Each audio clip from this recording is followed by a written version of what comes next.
welcome back to the show. This is part two of Do What Thy Wilt. In the first part, we got a lot of the tough stuff out of the way.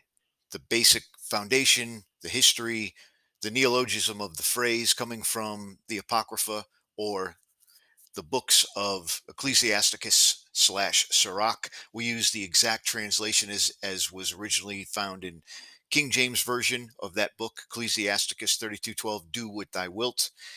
Um, and then we jumped to St. Augustine in his Confessions, where he was known to use similar terms, but in speaking to God and asking God to utilize him, do what thou wilt with me, Augustine, so that I can remain in your favor and grace and do thy works. So now we're jumping to the Renaissance to a satirical work written by Francois Rabelais called Gargantua and Pantagruel. It's these two giants.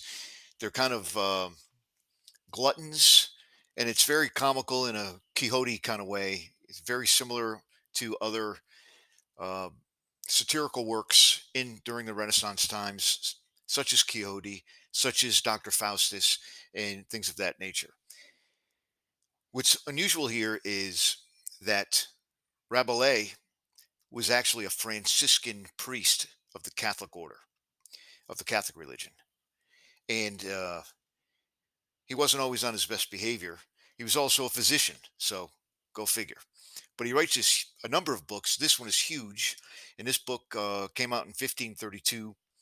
It's kind of fantastical, a lot of fantasy and weird humor, and it's written in old French, and perhaps that stuff went over as funny back in the time. But what's important here is in his first chapter, he writes how the Thelemites were governed and their manner of living. This is chapter 1, LV 11. And I quote the first paragraph: all their life was spent not in laws, statutes, or rules, but according to their own free will and pleasure. They rose out of their beds when they thought good. They did eat, drink, labor, sleep, when they had a mind to do it, and were disposed for it. None did awake them. None did offer to constrain them to eat, drink, nor to do any other thing. For so had Gargantua established it. In their in in all their rule and strictest tie of their order, there was but one clause to be observed: do what thou wilt. Now, you'll see this throughout this book. I've put a link down in part one of the link to get this electronically. A further chapter 1 L11, how Gargantua caused to be built for the monk the Abbey of Thelema. This is important because we're going to get to Crowley next, and Crowley ends up building. First of all, Crowley completely adopts Thelema, and he ends up building an abbey in Sicily where he's later kicked out, and we'll get to that next. Let's take a look at Thelema according to Strong's Concordance. It's word number 2307 in Greek, from the prolonged form of 2309, a determination, properly the thing, in other words, actively, choice, specially, purpose, decree, abstractly, volition, or passively, inclination, desire, pleasure, will. I did a little bit more research. Google Translate. Will, wish, desire. There's certain interpretations into Koine Greek, but basically it comes down to I want, or errand, or the will, or the desire. But now we're going to take a look at Crowley according to the Dictionary of Gnosis and Western Esotericism, edited by Hanegraaff, link in description, and published by Brill. And this edition happens to be from 2006. Crowley was the scion of a wealthy family of brewers. Both his parents were strict Plymouth Brethren, otherwise known as the fundamentalist evangelical sect founded by John Nelson Darby. Crowley seems to have been at ease with his parents' religious persuasion until 1887, when his father died prematurely. In 1895, Crowley entered the prestigious Trinity College in Cambridge as an undergrad. He also begins to feel attracted by spirituality, and in particular by the occult. The turning point of his life comes when in 1898 he meets two members of the Hermetic Order of the Golden Dawn. That's very esoteric, uh, and occult. He spends a long period, he meets these guys. He begins to establish relationship with them, and they start to travel. And he doesn't finish school, and he begins traveling the world and taking drugs and whatever. He spends a long period in Mexico and then in India, where together with his friend Bennett, he discovers the practice of yoga and Buddhist doctrines. In Cairo, in the spring of 1904, he is reportedly put in contract through the mediumship of his wife, as if like she's a necromancer, with a preterhuman entity named Iwas. He receives from him the text of the Book of Law, Liber Legis, also called AL, which he would later consider the sacred text of a new religion called Thelema, ancient Greek for will, or, as we've seen also, want and desire. He meets up with some other folks to launch a new fringe Masonic order whose main purpose is the teaching and practice of sexual magic, the Ordo Templi Orientis, or OTO. He asks Crowley for his collaboration, who accepts in 1912. He's convinced of his prophetic role in relation to the Thelema and looks at the OTO as a convenient channel to express this and develop it. He begins in the following year, this is 1912, 1913, to experiment with sexual magic. In 1920, he settles in Cefalù, Sicily, where he establishes his Abbey of Thelema. He writes enormous audiohagiography, the Confessions. Now, I don't know of too many. Hagiography is actually the study of the saints. And I don't know of any saints who wrote their own hagiography. But he writes his own autobiographical hagiography as if he's a saint. And he names it the Confessions, similar to Augustine.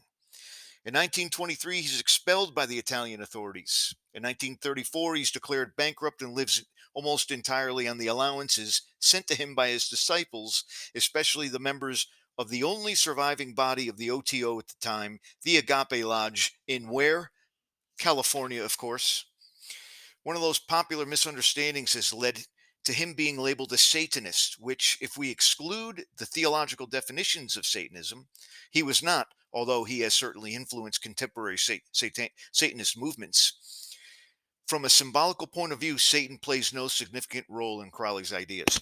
Excuse me. This is the inversion of Christianity. Anything absent of Christianity is basically satanic. There's only two ways to go here. Despite the prominence of anti Christian elements, his system can hardly be considered a mere reversal of Christianity, as the classic definition of Satanism would require. Please, these scholars who write these books are so indoctrinated and so ensconced and limited to what other people have written that they can't have an original thought. I mean, it's clear to any Christian who's worth their salt that this is all is steeped in Luciferianism. Thelema and Christianity are seen as largely incompatible and almost as exact opposites. These are the same people writing this stuff, folks. Indeed, anti Christian attacks are a recurrent theme in Crowley's writings. Hello? Crowley made frequent use of practices based on homosexual intercourse, even if these could not be explained in terms of his doctrine. So now he's just being a slob and pansexual, as they call it these days. Gerard Gardner, born 1884, died 1964, the founder of the neo-pagan movement known as Wicca, was certainly influenced by Crowley's writings on magic as well. The same can be said of the most prominent authors of contemporary Satanism, Anton Sanzor LaVey and Michael Aquino. LaVey is the head of the Church of Satan. Let's take a closer look at this Anton LaVey. He's considered the father of Satanism. Synthesized his religion through the establishment of the Church of Satan in 1966, of course. So 966, invert the 9, 666. Published the Satanic Bible. His teachings promoted indulgence. While shunning abstinence, they promoted the enjoyment of physical existence. He believed that the ideal Satanist should be individualistic and nonconformist. He praised the human ego for encouraging an individual's pride, and accordingly believed in satisfying the ego's desires. He stated that self-indulgence was a desirable trait. Sounds like pride to me. Sounds like Satan, the first rejecter of God, the first entity to sin and be cast from heaven. This is the same LaVey that in 1980 was interviewed by the FBI in connection with an alleged plot to murder Ted Kennedy. When LaVey told the agents that most of his church's followers were fanatics, cultists, and weirdos. Three statements from the book of the law of this is the book of the law of Crowley distill the practice and the ethics of Thelema. Of these statements, one in particular, known as the law of Thelema, forms the central doctrine and theoretically sole dogma of Thelema as a system of thought. The statement of primary importance in Thelema, the law of Thelema, is, quote, do what thou wilt shall be the whole of the law. Do what thou wilt shall be the whole of the law. Basically, there's nothing more to it than that. I mean, this guy's like Gilgamesh trying to reach a state of immortality. Unfortunately, Crowley, like everybody else, has eternal life. It's just a matter of where you want to spend that eternal life. I don't want to pass any judgment, but it doesn't look good for him. But he has reached a sort of immortality here on Earth, which, insofar as the influence that he's had. First, there's an album called Thelema, and it happens to be by the band the Murder City Devils. How apropos. We've all heard Ozzy Osbourne's lyrics song Mr. Crowley. What went on in your head? Oh, Mr. Crowley, did you talk to the dead?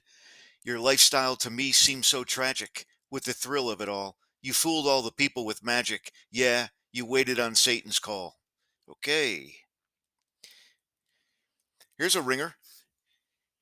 The Beatles, Sergeant Pepper's Lonely Hearts Club Band, and here he is, top left corner. I don't know who the other dude is, but he's next to Mae West. That's Aleister Crowley right there. He's made it onto album covers. And finally, Jimmy Page, guitars from Zeppelin, purchased Crowley's house called the Loch Ness home and lived there. Said it was haunted. It's burned down like twice since he bought it, and it's now under full restoration. Do what thou wilt. Dangerous phrase, multiple meanings, but no matter how you look at it, unless you're directing that phrase to God and indicating to Him, do what thou wilt with me, let me be an instrument of your service.